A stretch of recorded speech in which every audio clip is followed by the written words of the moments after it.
Ir muskulis, kas izraisa sāpes acis dziļumā vai virs uzads, un šis muskulis pat neatrodas galvā.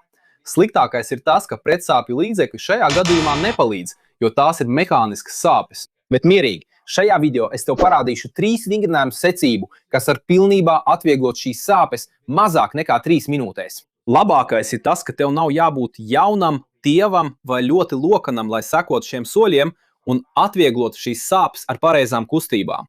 Vismaz tad, kad muskulī ir triggerpunkts, tas nozīmē, ka tas izraisa atstarotas sāpes. Tas izraisa sāpes, kas rodas citā ķermeņa daļā attālināti. Tā ir tā pati miofasciālā sāpe.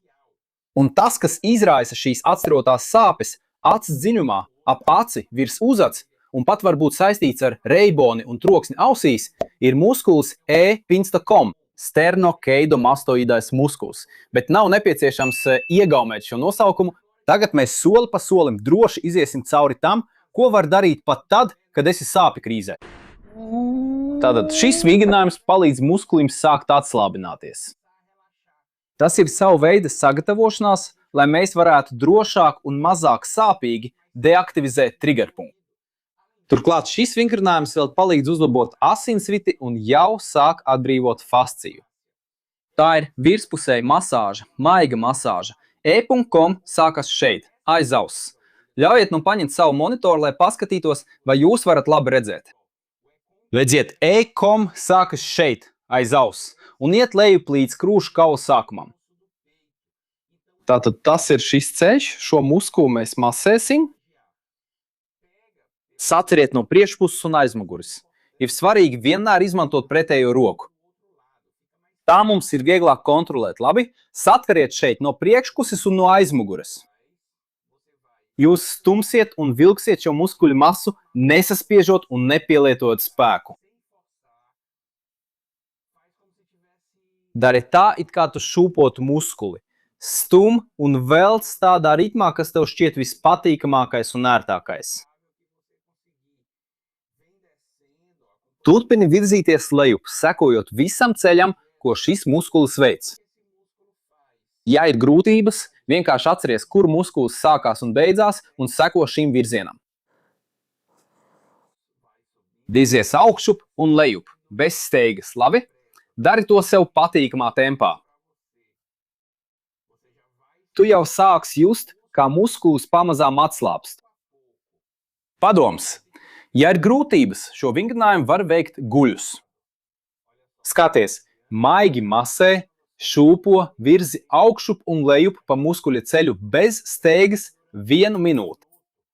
Un otrs padoms, ja sāpes ir abās pusēs, masēsi abas puses. Māsa, protams. Šis vingrinājums ir paredzēts, lai deaktivizētu, lai izslēgtu triggerpunktu.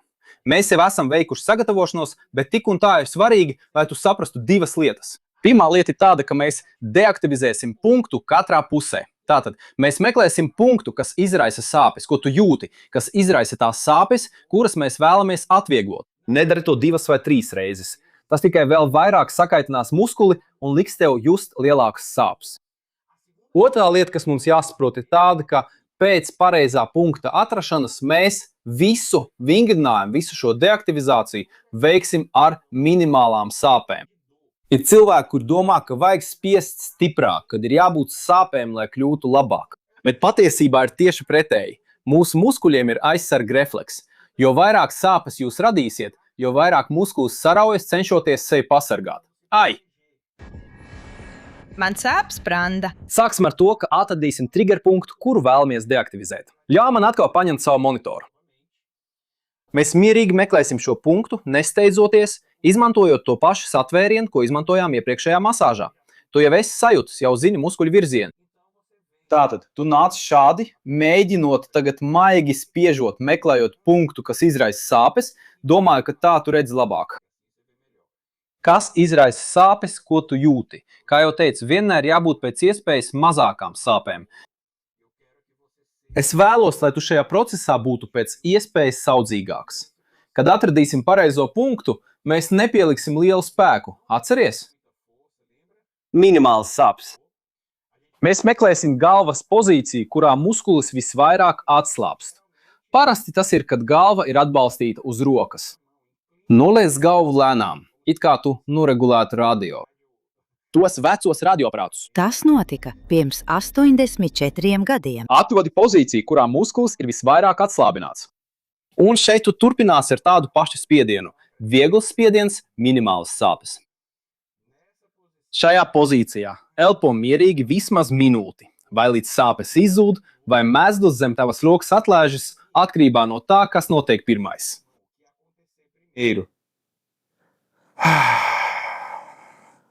Pēc tam, kad pagājusi minūte vai mēsls ir izšķīdis, izkusis zem tava pirksta, sāpes ir pazudušas. Tu atlaidi un lēnām atvies galvu atpakaļ. Tu jau sajutīsi milzīgu atvieglojumu. Tas šķiet kā maģija. Es zinu, ka tas ir acīm redzami, bet šīs sāpes var nākt no acs. Tātad galvenokārt, ja tev ir redzes izmaiņas, jūtība pret gaismu, vai acs ir sarkana vai pietūkusi, tev noteikti jādodas pie acu ārsta, oftalmologa. Acu ārsts. Šis vingrinājums ir, lai novērstu, ka triggerpunkts atgriežas, lai novērstu, ka sāpes atgriežas. Tas ir drošs, maigs un specifisks stiepšanās vingrinājums ekom muskulim. Mēs izmantosim sienu, lai tu varētu atbalstīt mugurkaulu un galvu. Pieņemsim, ka mēs veiksim stiepšanos, vingrinājumu uz kreiso pusi. Sāpes ir kreisajā pusē, un ekom muskulis, kuru es vēlos izstiept, ir kreisajā pusē. Labi? Tu noliec galvu pie sienas uz kreiso pusi, sāpes pusē, it kā skatītos uz sāpju pusi. Un pēc tam slidini galvu uz otru pusi, it kā skatītos uz griestiem. Redzi, lēnām.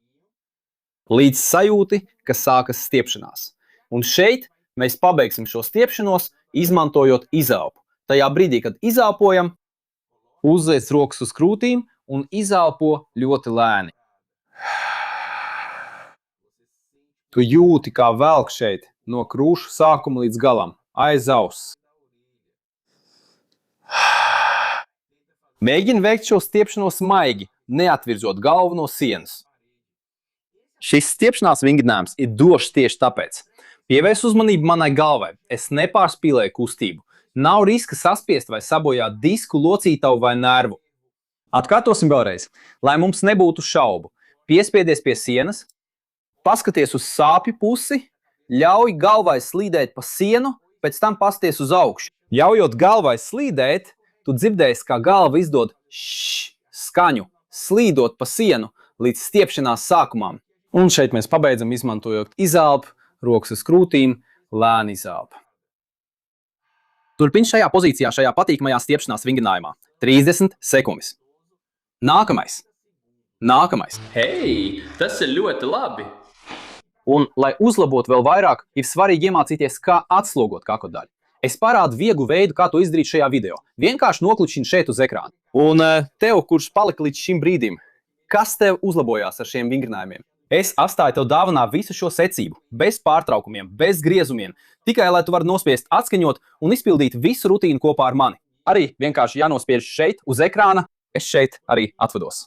Liels apskāviens un līdz nākamajai reizei!